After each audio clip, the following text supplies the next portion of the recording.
I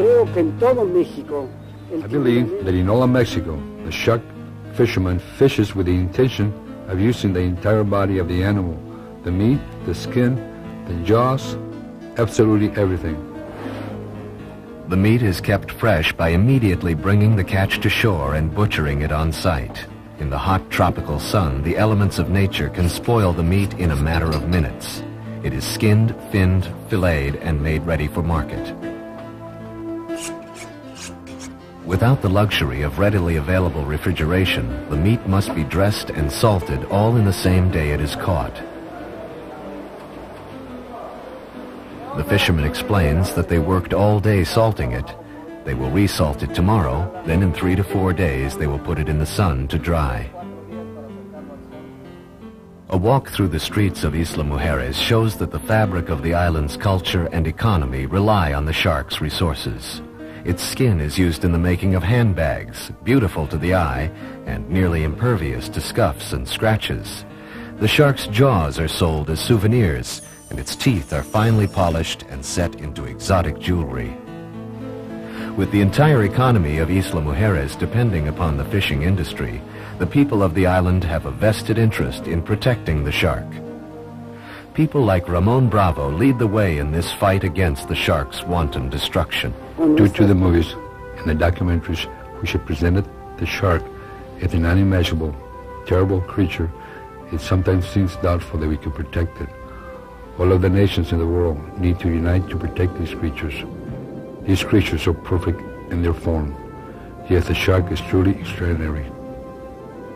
By advocating the education of the public and the implementation of worldwide fishing regulations, the shark might have a chance to roam the oceans in the future, as it has for the past 400 million years. World-renowned shark researcher and inventor Eddie Paul is developing prototype instruments to unravel the mysteries that surround this elusive animal.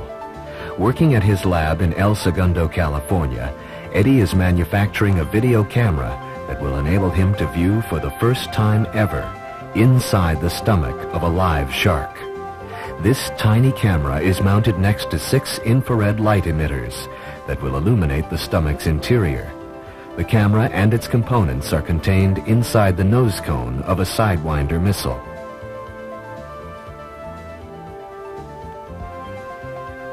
In the history of shark research, no one has ever observed the stomach contents of a live shark.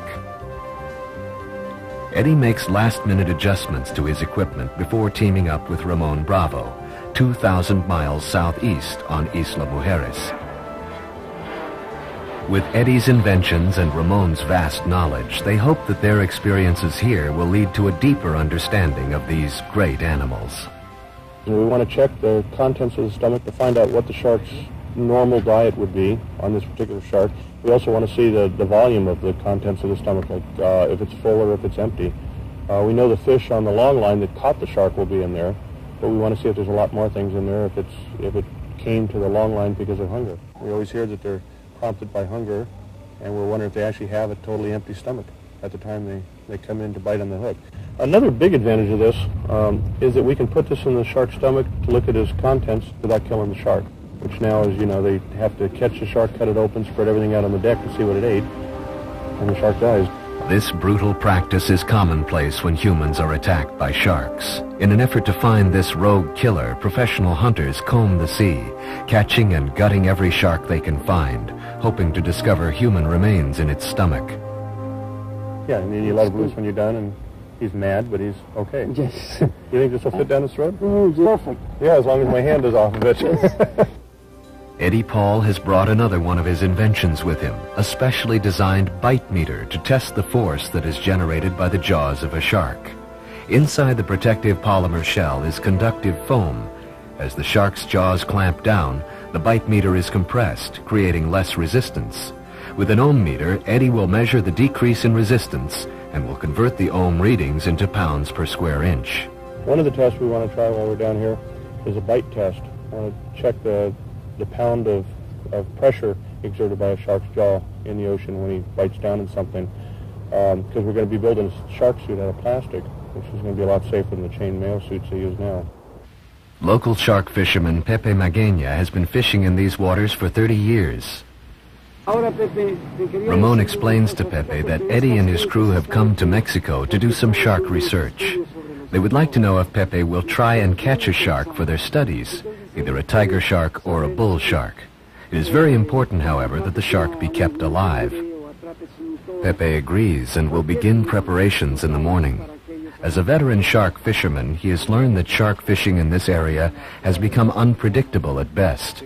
With only a handful of animals caught in an average week, Eddie and Ramon can only hope that soon the fishermen will return with a live shark in tow. Today, a rare occurrence has taken place. The fishermen have caught an 8-foot tiger shark.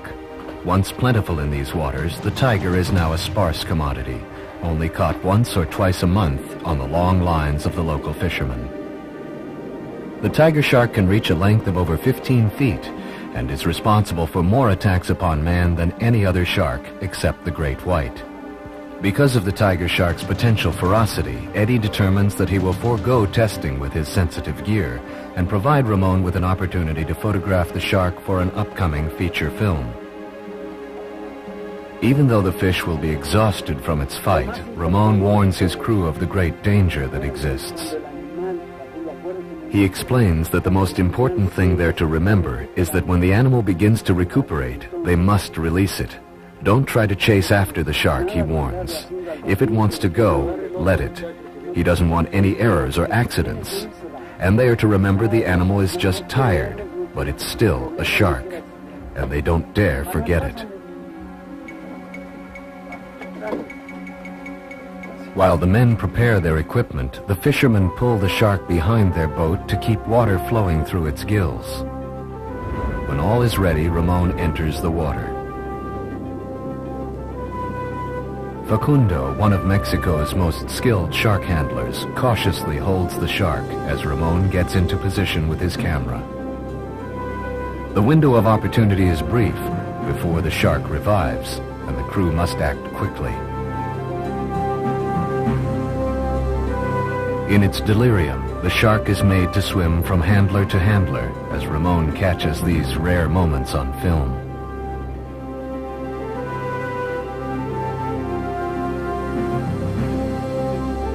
The handlers have no protection against the shark in case it would decide to attack. Despite its relatively small size, the tiger shark could fatally injure one of the divers in the blink of an eye. Ramon's passion is to save the creatures of the sea. Shooting sequences such as these allows him to be involved with marine wildlife while supporting himself at the same time. As filming continues, the risks mount. The tiger's razor-sharp teeth are a lunge away from inflicting a lethal bite. Time is running short for Ramon and his crew, and filming must be completed.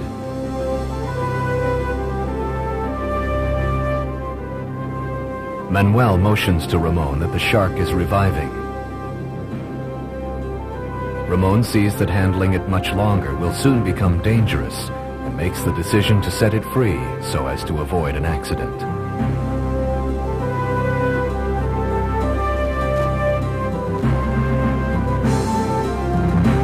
With its release, the tiger shark will be spared certain death on the long lines of the Isla Mujeres fishermen.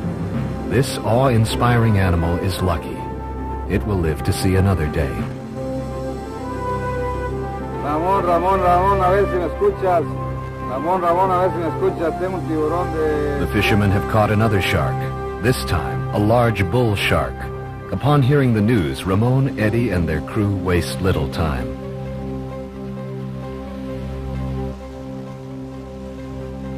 Because of its large size, massive jaws, and its proportionately large teeth, the bull shark is a formidable adversary and must be treated with the utmost care to ensure both the safety of the shark and the crew. Months of work is put on the line as Eddie Paul carefully puts his invention through its maiden tasks. Eddie's wife Renee assists by viewing and recording these never-before-seen pictures inside the stomach of a live shark.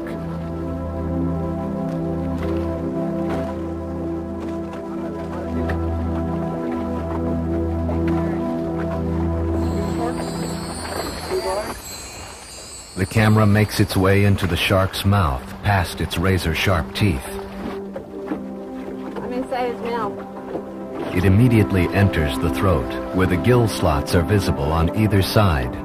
The pharyngeal muscle separates the throat from the esophagus and is usually closed unless an unfortunate victim is passing through it.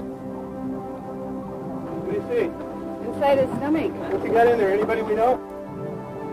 The esophagus is identifiable by whitish longitudinal folds.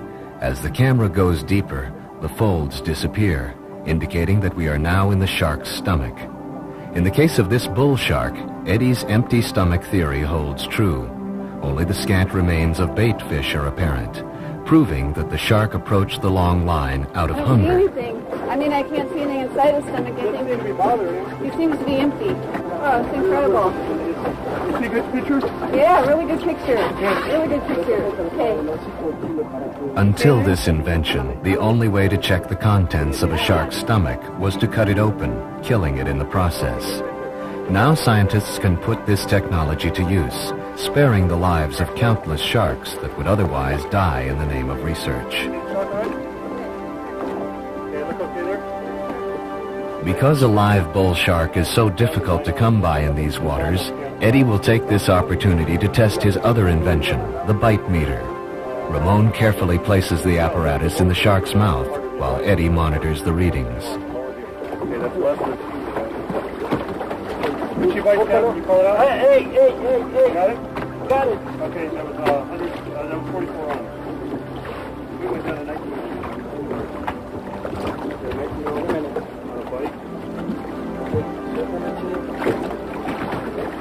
Okay, bite. 21. 19 ohms. 17 ohms. 17. He went down to 17. 13. 15 ohms. Good. Good bite. The outer shell of the bite meter is made of high-impact plastic, the same material which Eddie is incorporating into his revolutionary protective shark suit.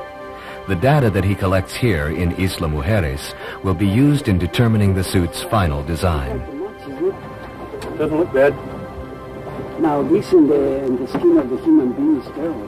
What I'm thinking is, this plastic is real thin plastic we did just for a test. The plastic I make the suit out of will be real thick and form-fitted, so with a smaller shark, it should be a lot better than skin. As Eddie promised, the shark is released, tired but unharmed. Documenting this brief interlude with this awesome predator may, with time, lead to unlocking mysteries of its behavior that lay deep beneath the ocean, hidden from the eyes of man. Eddie Paul is back in his lab working on the information he gathered from the bite test in Isla Mujeres. With this data, he can calculate how many pounds of pressure the shark suit must withstand. The bite meter is constructed of 2 copper plates separated by conductive foam. It is placed in an arbor press with a gauge that measures pounds per square inch. The pounds are then calibrated to the corresponding ohm measurements that were generated by the jaws of the bull shark. After reassembling the bite meter to its original state, Eddie slowly increases the pressure until it reads 13 ohms, the lowest reading he observed during the test. It is found that 13 ohms corresponds to roughly 300 pounds per square inch.